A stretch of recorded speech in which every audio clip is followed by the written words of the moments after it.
the leader of the Diamond Cartel. I am joined with Scott Diamond. He is with me right now. What's going on, Scott? Kenny, how you doing this evening, my friend? I'm doing real good, man, and this has been a long time coming, and I want to thank you for joining me this evening. Well, it's my pleasure. It is a privilege to be on Triple Threat Wrestling Radio with you, Kenny. It has been a long time coming, and I thank you for having me. I'm definitely looking forward to this and learning more about you and how you came about in the business. And let's begin with that. What made you decide to become a part of the wrestling business? How did it all start off for you? Well, Kenny, for me, it all started a long, long time ago. Back in about June of 1971, I ran into Bobo Brazil in the Atlanta airport, and from that moment on, I knew my destiny was professional wrestling. Now, like a lot of the other wrestlers, I wrestled in high school, and as a veteran of the Marine Corps, I wrestled in the Marine Corps. And then when coming out in '87, I had the opportunity to do some training with an Olympic wrestler down in South Carolina, and so I kind of got started then. It lasted maybe 6 months, 8 months, whatever it was, and due to family and things of that nature, had to back up and withdraw out of it, and then come around about 2011, I had the opportunity to get back into professional wrestling, and knowing it was something that I loved, I jumped on the opportunity and never looked back. And I gotta say, man, just you being a manager and all, and I seen you been a ring announcer several times, but you definitely known as a manager. And the Diamond Cartel started to become, if not already, one of the premier stables in the tri-state from Indiana to Kentucky and other areas. And what I want to know is, how did that group, that stable, first started? Was it through UWF? Was it through WCCW? Like, how did that stable got put together? Well, back in about November of 2012, Cousin Jed had an organization, the USWF over there, and he ran through Liberty and Lincoln and areas over that way. And they had a young tag team there going up against a great big piece of the meat of a tag team.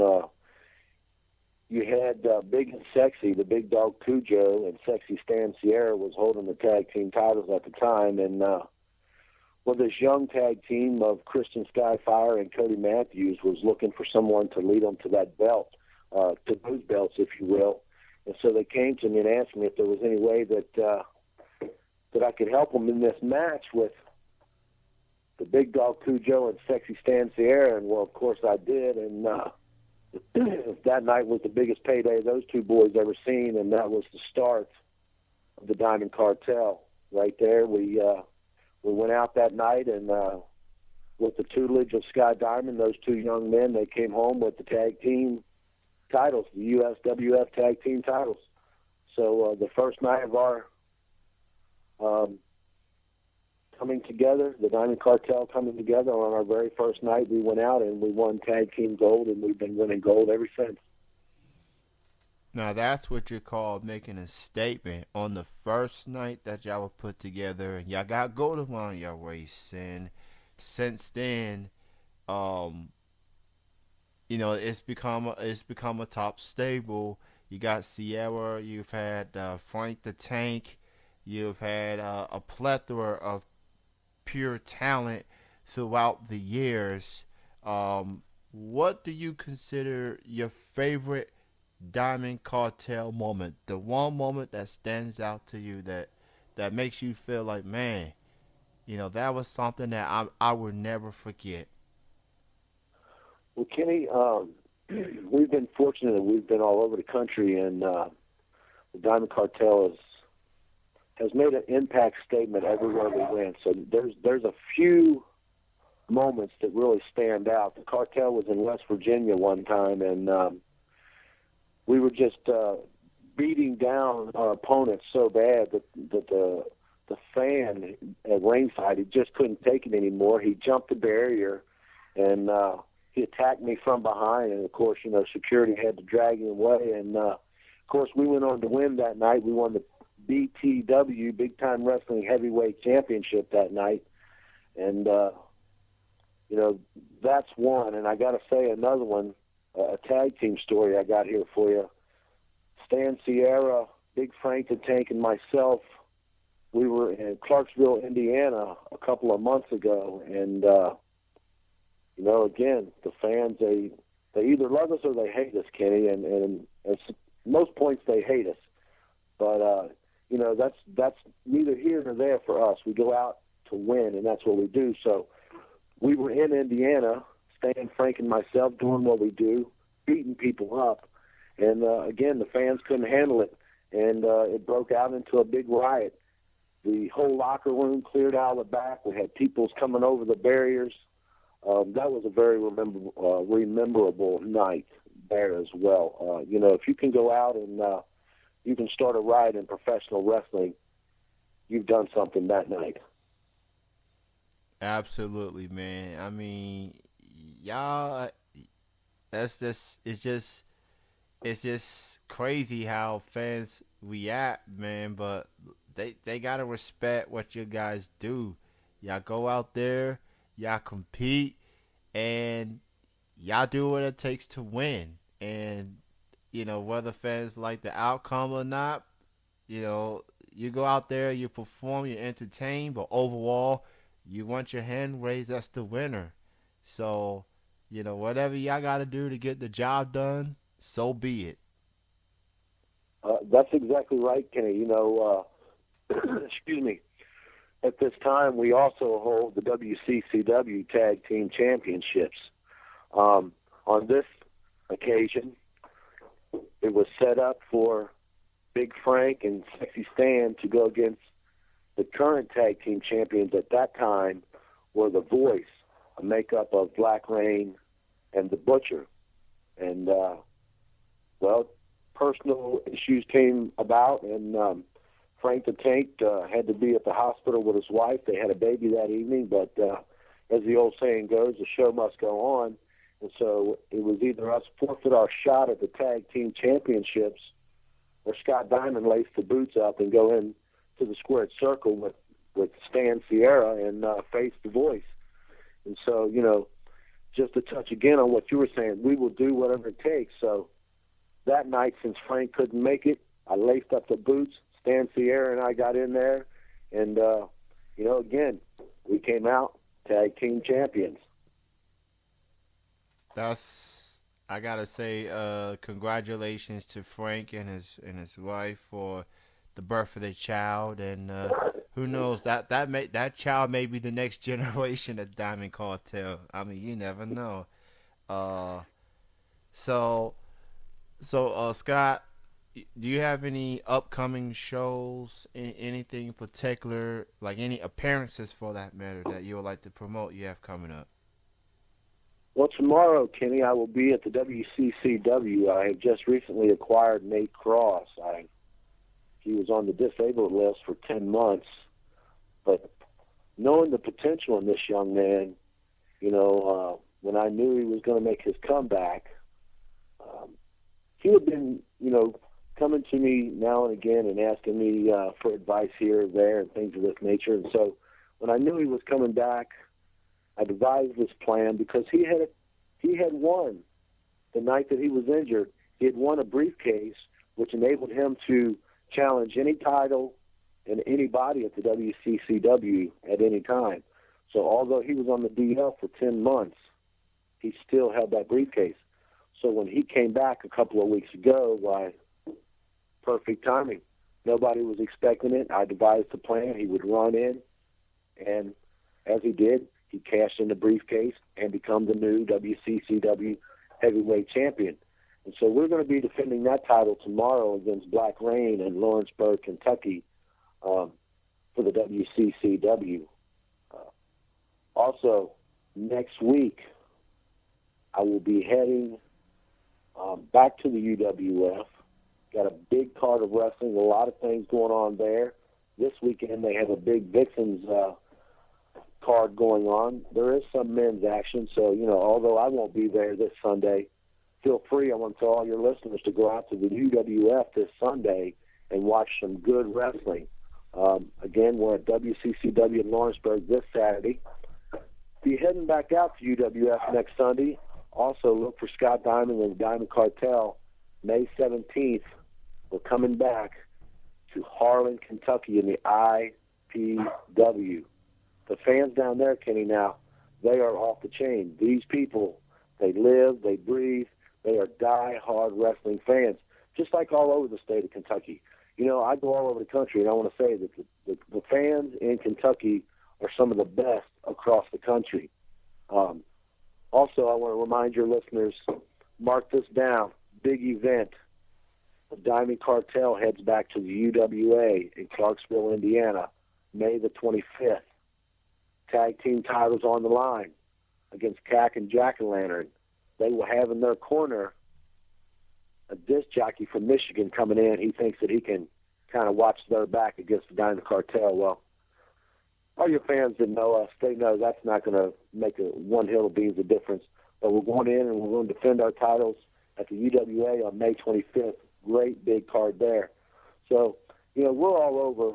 Those are just a few dates and a few places that we're going to be. And, if your fans are anywhere as close and you see the name Diamond Cartel on the marquee, you definitely want to get yourself a ticket because there's a lot of action getting ready to happen. Absolutely. So everybody go check out the Kentucky shows and the Indiana shows, and more importantly, support your local indie pro wrestling shows near you. Check them out. Show your support, and just let people know that indie wrestling, that's where it starts. That's the backbone of professional wrestling. That's how a lot of big names got their start. So who knows? You may see the next big star near a city near you. So by all means, go check out Scott Diamond. Go check out the Diamond Cartel. Check him out at Lawrenceburg, Kentucky tomorrow with Nate Cross. And although he will not be at UWF this weekend, go check out Vixens with Anch. One of your clients, I believe, Amazing Maria, will be there. So that's exactly right. She will be there, Kenny. And she also will be at the all-female show for WCCW next week to determine who will become the new ladies champion over there. So now you know. That's exactly right. That is exactly right, Kenny. Excuse me for interrupting you. May 10th, WCCW will crown a new Chicks Division champion. So, we got some great stars coming in. As you said, the Amazing Maria is going to be there. Crazy Mary Dobson, she's coming off of her tour of Japan. She's going to be there. Haley Shadows. There's going to be a list of who's who next Saturday night going after that Chicks Division's championship title. I will be there for sure. May 10th, I'll be there. I'm actually going to meet Haley at Moonlight Comics tomorrow. She's giving away tickets for that show, and she'll be at WCCW later that night as well. Now, I'm not going to go through this interview without mentioning one person. He's a good friend of mine. You know him. He gives you a hard time. He be wearing that same Dolph Ziggler t-shirt and that Miami hat and that Miami Heat hat. And every time you see him, and this is one of the reasons I like you, Scott. You bust Andrew's chops. You don't hesitate to let him know. Straighten that hat up, and quit wearing that same T-shirt. And you told me in a conversation, I think it was this past February, you told me like the meaning behind you keep telling him to straighten that hat up, straighten yourself up. And you come from a military background, obviously. So if you can, yes, Scott, tell the listeners about, especially the UWF people that keeps hearing that. Tell them about, you telling Andrew straighten that hat up. That kind of, leads into your military background. Well, Kenny, Andrew Browning is one of those wrestling fans that I was just talking about. He is one of those guys from Kentucky that is a die-hard wrestling fan. You know, if he likes you, he likes you. It doesn't matter if you go through a dry spell and you can't win a match. It doesn't matter if you win every match and you go straight to the title. He is a true blue wrestling fan. And if he gets behind you and he gets in your corner, he's there to stay. Unfortunately, he is not in the corner of the Diamond Cartel. He does give me a hard way to go. He does wear that hat sideways and crooked and that awful, nasty pink Dolph Ziggler shirt. You know, being a Marine myself, we have taken very much pride in our uniform and our look. You know, if you can look good on the outside, the people know that you're good and solid on the inside. And for Drew Browning to come in wearing that hat sideways, to me, it just drives me nuts because I'm so used to being, as we used to say in the Marine Corps, locked and cocked. You know, we want to look like $1 million. And any fan that has seen Scott Diamond at ringside, you know Scott Diamond looks like $1 million. And Drew Browning, if he would straighten that hair up, put him on a Scott Diamond and Diamond Cartel T-shirt, excuse me, not straighten his hair up, but straighten that hat up, and put him on a Scott Diamond and the Diamond Cartel T-shirt, well, then he would be okay. But for him to come in week after week, and Kenny, I don't know if you know this, but this guy follows me around. You know, it doesn't matter where I'm at, Andrew Browning seems to pop up. And every time he pops up, he drives me nuts because I cannot get him to fix that hat and look locked and cocked as he should. And, you know, I think, Kenny, he knows that. He knows it gets to me, and I think maybe that's why he does it. But maybe one day, I can get through to Andrew Browning, and I can get him to wear that hat the way that it's supposed to be worn with a little bit of pride. And maybe I can get him to rub 2 nickels out of his pocket, because, you know, he's kind of a tightwad, too. So maybe I can get him to break 2 nickels out of his pocket and get him a Diamond Cartel T-shirt, and then we won't have too many problems out of him. But right now, he just he loves to get under my skin, and, you know, I guess I'm just going to have to try to figure out another way to reach this young man, because so far I have not reached him, because I know next Sunday when I see him at the UWF, that hat will be crooked and he will be wearing that pink Dolph Ziggler T-shirt. You can bet, Kenny. Well, I will say in his defense, as far as his shirt wearing, I've been to the UWF in the last 3 weeks now. Fortunately for me, thanks to my job, I do work for sales. I work at the light bulb company in Slovenia. I've seen Andrew, and he, believe it or not, Scott, he hasn't worn that Dolph Ziggler shirt. He's been wearing a different shirt. He still kind of has to have a bit crooked a little bit, but I guess he's making some sort of progress. But yeah, he's definitely not gonna let up. He's definitely gonna be who he is. And I guess one of my cousin Dexter, he's in the chat room. He's out of Georgia. He said, "I see a tuxedo match in the future." So I don't know, but look, Andrew, he's a good kid. I know him for over 10 years. Like you said, he's a prideful wrestling fan, and he's a beat to his own horn. He's a good guy, you know, but he does get on your nerves. And look, as a friend of his for over a decade, I have tried to convince him to straighten the hat up, you know, but I can only do so much, Scott. I as a friend of his for a decade, I tried. And that's all I can do is try. You tried and I tried. Now, the Diamond Cartel T-shirt will be a good look. But right now, I just gotta get him to look, man. If you're gonna wear this, if you're gonna be looking fly and fresh, at least be color coordinated. Can't be wearing a pink shirt and a Miami Heat T-shirt, man. You be having a red hat over, and then you have a pink shirt. Gotta be somewhat coordinated. Like you have a suit. Is match. You got the hat. You got the cane. I mean, you got the attitude. You got the swag. You got it all, man. And you know, I just want to end the interview on that note. And thank you, sir, for for being on the show this evening. And before I let you go, one more question. You was the last time I saw you was at UWF. That was your last week as a general manager, and that was a week before what turned out to be Bobby Blayze last night. He's now retired on Easter Sunday. Um, you've been working with Bobby for for some years. Uh, what was it like getting a chance to work with Bobby Blayze? And you have any favorite moments with him? You know what? I want to say this from the heart, Kenny, and I mean this with all my being. Bobby Blayze is a good, down-to-earth guy.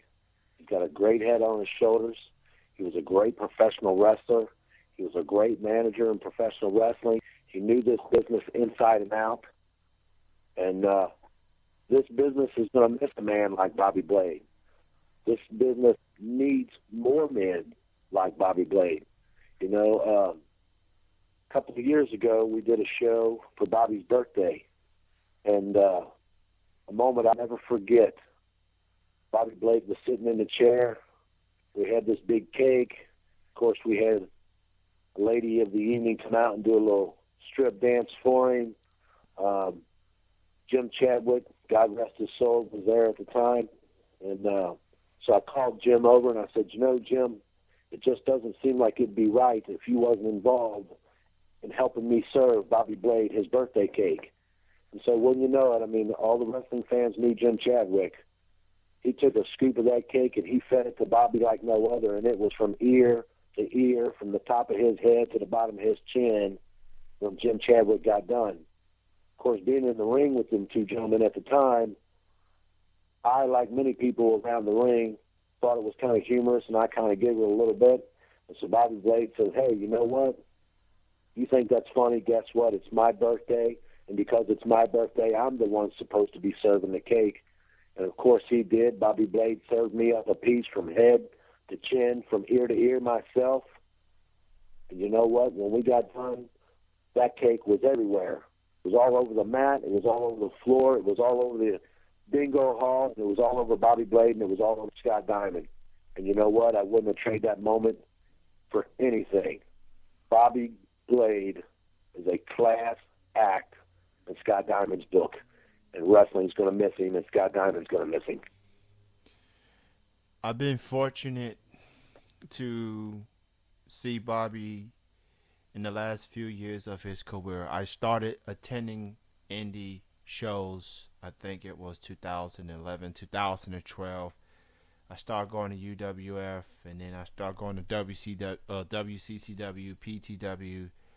Bobby Blayze is truly one of a kind, and you know, it was emotional night, which turned out to be his last night.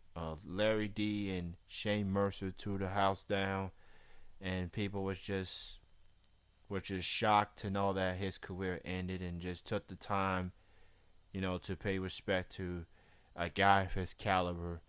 So Bobby Blayze, thank you for the memories.